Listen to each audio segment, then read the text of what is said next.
സാധനം വെച്ച കാണത്തുമില്ല. എടാ നിനക്ക് ഒരു നാണോ ഇല്ലടാ അവൻ ഇങ്ങനെ സമ്പാദിച്ചോണ്ട് വരുന്നത് ഇരുന്ന് വെട്ടി വിഴുങ്ങാൻ. അമ്മ ഇത് അനാവശ്യം പറയരുത്. അവന് നാട്ടുകാരുമ്പോ പറയാനായിട്ട് ജോലിയുണ്ട്, സമ്മതിച്ചു. എന്ന് കരുതി ഞാൻ കാറ്ററിങ്ങിന് പോയിട്ട് കൊണ്ടുവരുന്ന പൈസക്ക് വിലയില്ലാതെ അമ്മ പറയരുത്. അവന്റെ ഒരു കാറ്ററിംഗ്. എടാ നല്ല വിദ്യാഭ്യാസം ഉണ്ടായിട്ട് ഒരു ജോലിക്കും പോവാതെ സിനിമ എന്ന് പറഞ്ഞുകൊണ്ട് നടന്ന എല്ലാം ആവുമല്ലോ.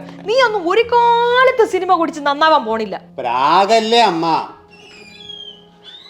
എടാ ചേട്ടാ, എൻ്റെ വണ്ടി ബാറ്ററി ഡൗൺ ആയി. നീ എവിടെയും പോകണ്ടോ? എടാ നീ ഒരു കാര്യം ചെയ്യും, എൻ്റെ വണ്ടി എടുത്തോ. ബാറ്ററി ശരിയാക്കി ഞാൻ കൊണ്ടുവച്ചോളാം. ഓക്കെ. കീയോ? കീ മേശപ്പുറത്തിരിപ്പുണ്ട്, എടുത്തോ. അമ്മേ ഞാൻ പോവാണേ. പോയിട്ട് വാ മോനെ. നീ ഇങ്ങനെ അവന്റെ വണ്ടി ശരിയാക്കി കൊണ്ട് നടക്കും. അമ്മയ്ക്ക് ഇപ്പൊ എന്തോ വേണം? ഞാൻ ഈ വീട്ടിൽ നിന്ന് ഇറങ്ങി പോണം. എടാ മോനെ, നീ നന്നായി കാണാൻ വേണ്ടിട്ടല്ലേ ഈ പറയണത്. നിന്റെ പ്രായം നോക്ക്. നിനക്ക് പെണ്ണും പിടക്കൊഴിയൊന്നും വേണ്ടേ? എടാ ഒരു ജോലി വാങ്ങിച്ച് കല്യാണം കഴിച്ച് കുടുംബം നോക്കാനുള്ള സമയമൊക്കെ ആയി മോനെ.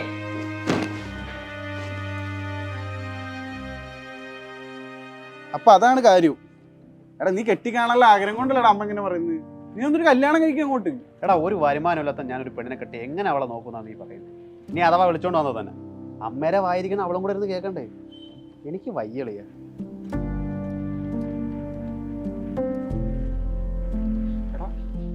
നിന്നൊരു കൊച്ചു നോക്കുന്ന അവിടെ നിന്ന് എവിടെ? എടാ ഇവളെനിക്ക് അറിയടാ. ഇവള് മറ്റേ മതിലകം ജീപ്പില്ലേ, അതിന് മുതലാളിന്റെ ഓളാ.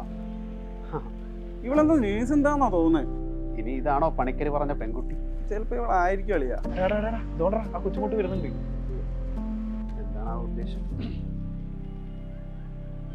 ഹായ് ചേട്ടാ, എനിക്ക് ചേട്ടനോട് മാത്രമായിട്ട് കുറച്ച് സംസാരിക്കാനുണ്ടായിരുന്നു. ഓ ഞാൻ അങ്ങോട്ട് മാറി തന്നേക്കാം, സംസാരിക്കും. ചേട്ടാ, ഞാൻ കുറച്ച് നാളായി ചേട്ടനോട് സംസാരിക്കാൻ ട്രൈ ചെയ്യുന്നു. എൻ്റെ പേര് സാന്ദ്ര. ഞാൻ സ്ട്രെയിറ്റ് ആയിട്ട് കാര്യം പറയാം. ഞാനും ഗോകുലും രണ്ടുപേരായിട്ട് ഇഷ്ടത്തില്ല. അപ്പോൾ ജോലിയായിട്ട് കല്യാണക്കാര്യം വീട്ടിൽ പറയാൻ വേണ്ടിയിട്ടായിരുന്നു. ആക്ച്വലി ഞാൻ നേഴ്സാ. ഇപ്പോൾ എനിക്കും ജോലിയായി, അവനും ജോലിയായി. ഇങ്ങനെ ഞാൻ വീട്ടിൽ സംസാരിക്കാം.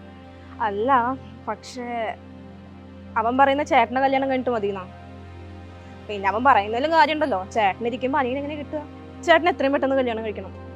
ഇതൊരു അനിയത്തിയുടെ റിക്വസ്റ്റ് ആയിട്ട് കാണണേ. ഇനി എനിക്ക് വീട്ടിൽ പിടിച്ചേക്കാൻ പറ്റില്ല. അവർ വേറെ പ്രപ്പോസൽസ് ഒക്കെ നോക്കാൻ തുടങ്ങി.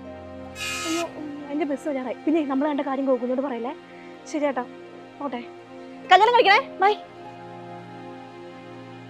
എടാ കൊച്ചു കൊള്ളാലോ, സെറ്റാക്കിയാലോ നമുക്ക്. അത് ഗോകുലിന്റെ പെണ്ണാടാ. ഗോകുലിന്റെ ഉണ്ടോ? ഞാനിങ്ങനെ കല്യാണം കഴിക്കാൻ നിൽക്കുന്ന അവർക്കൊരു തടസ്സമാണോ? എൻ്റെ അടുത്ത് കല്യാണം കഴിച്ച് അവരുടെ ഒഴിഞ്ഞോ റിക്വസ്റ്റ് ചെയ്യാൻ വന്നോ? എന്തായാലും ശരിയടാ, നമുക്ക് കുറച്ച് പണിയുണ്ട്. നീ ചെല്ല്.